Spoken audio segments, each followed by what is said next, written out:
Hi, welcome to my channel.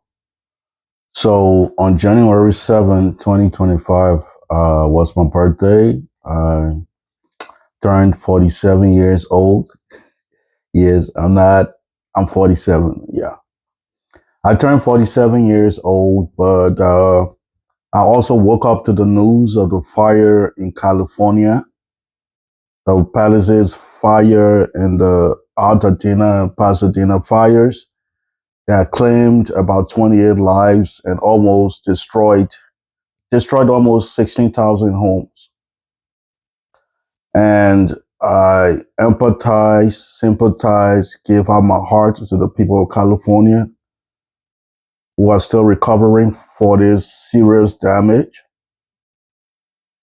I really feel what they're going through. And the reason I take this situation in California seriously because it happened on my birthday. That kind of resonates more with me. Even though I'm human, it should happen regardless. If it wasn't on my birthday, I should feel empathy. But I felt a chord, like a common accord in my life and in those people's lives, at least for the foreseeable future. So what I mean by that, all fires are not literal. Not all fire is just physical. I came from a country that was devastated by the fire of a civil war of a fire, if I will say. 14 years, my life was destroyed. 14 years, my life was destroyed. And like the people in California who experienced widespread destruction, I saw widespread destruction. I come from a country in West Africa known as Liberia. And most of you have followed history, Asian American history, or American history of old.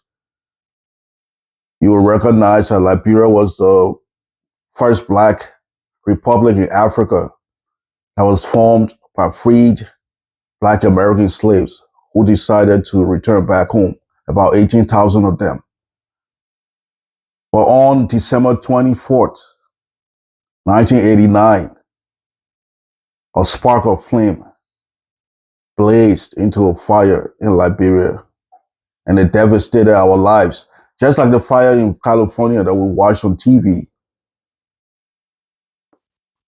the fire ravaged Liberia, ravaged our economy, ravaged our social structures, divided families, and killed up to 250,000 people. So, for my brothers out there in California, I know you lost your infrastructure. I know your homes were destroyed. Even your natural landscapes, those beautiful places, all got destroyed and decimated by the fire. Everything got burned to ashes, which is sad. But I too have experienced that. For this reason, I'm sympathizing with you because it happened on my birthday. I sympathize with you and hope that the good God blesses you, restores you people, and gave you solace over this trauma. Another thing that you guys shared and you will continue to share in the future is the psychological trauma, especially of those who lost their lives. People who lost their lives. Mostly, I think this fire, started when it was dark. So most people were in bed, and some might have lost their lives in bed or at home, which is also very devastating. The fire of my life, the civil war of a fire that started in 1990 in my home, killed a lot of people. Similar to what happened in California. It wasn't about 28, it was 250,000 people. It came to a certain place, dogs were eating the bodies, the decomposing and rotting bodies on the streets because there was no food. So the dogs had to eat these dead bodies. I remember we're on a line, on a straight line going in, like the rebel forces had us going back into their territory and they told everybody single file. So from a straight line, people were eating sugar cane. I don't know if most of you know sugar cane, but as they were chewing and sucking the juice from the sugar cane and spitting the shaft on the ground. There were other people because we didn't have food. They were picking up the shaft and re-chewing it. This is how bad and devastating that civil war of a fire that destroyed my life in 1990 was. So I sympathize with you, Californians, the entertainment capital of America, and mostly of the world. And I hope you guys can recover shortly. May the good God be with you, strengthen you to bring yourselves together. This fire that also happened in California displaced people and made a lot of people temporary refugees, even for a short time. But guess what? That happened to me. Today I'm in America. But I wasn't born in America. Although now I'm a US citizen, I wasn't born in America. I was born in West Africa, in Liberia, in 1978.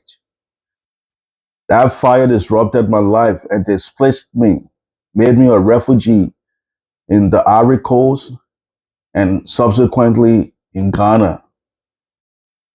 I traveled a lot of places, fleeing from the fire of that civil war or from the civil war of a fire. I know the shame, the humiliation when you have your own home, you have your own place. And because of some unforeseen occurrence, you have to make do with a stranger so that you have roof over your head. I know what it is. So I give out my heartfelt condolences to you people. There's a force, a supernatural force in the world known as God, who is going to take care of us. He's going to provide your needs. He's going to make sure that you are restored to your previous condition. And he's going to make sure that psychologically you're going to recover. For me, it took 27 years, the same length of time Nelson Mandela spent in jail to see my father. Because this fire that happened in my country, this civil war of a fire, actually divided my family. I was 12 years old and my dad had to come to the United States of America. Guess what? I didn't see him until I was 39. That was so devastating for me. But yeah, that is what happened. So all fires are not just literal. Some of them are symbolic. They all have the same effects though. They all traumatize, they all destroy, they all displace. But from these fires, we can learn lessons, lessons that will make us better people. So as a people of California, as a people of the Palisades and Altadena, Pasadena rebuilt, I pray that you learn your lessons.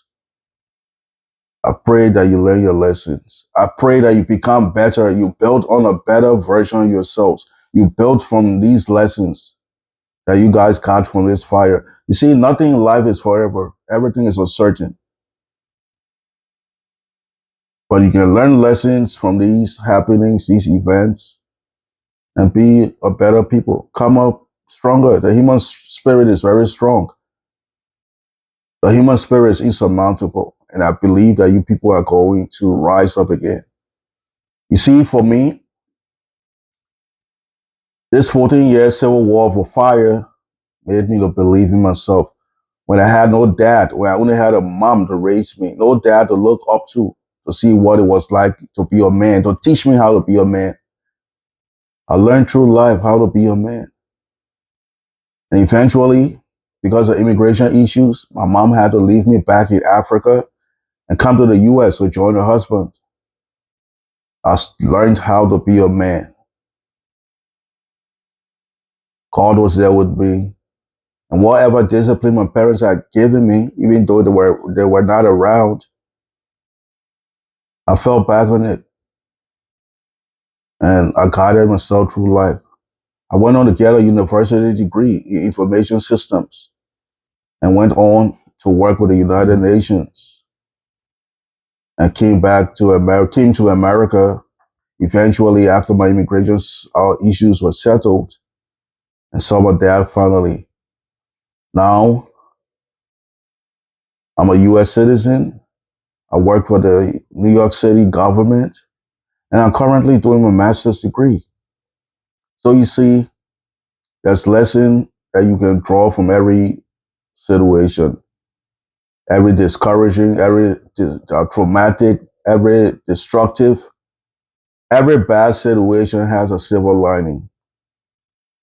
So once again, to the people of California, sorry this had to happen on my birthday, but uh, like we say, these are natural occurrences. We had no control over them. But I hope you guys recover. I hope you fortify yourselves for those unforeseen natural disasters that will happen again in the future. And I wish all the best on you and your family. And for those of you who like this video, please like, subscribe, and share. Until next time, it's Kuku Jumuku Echoes.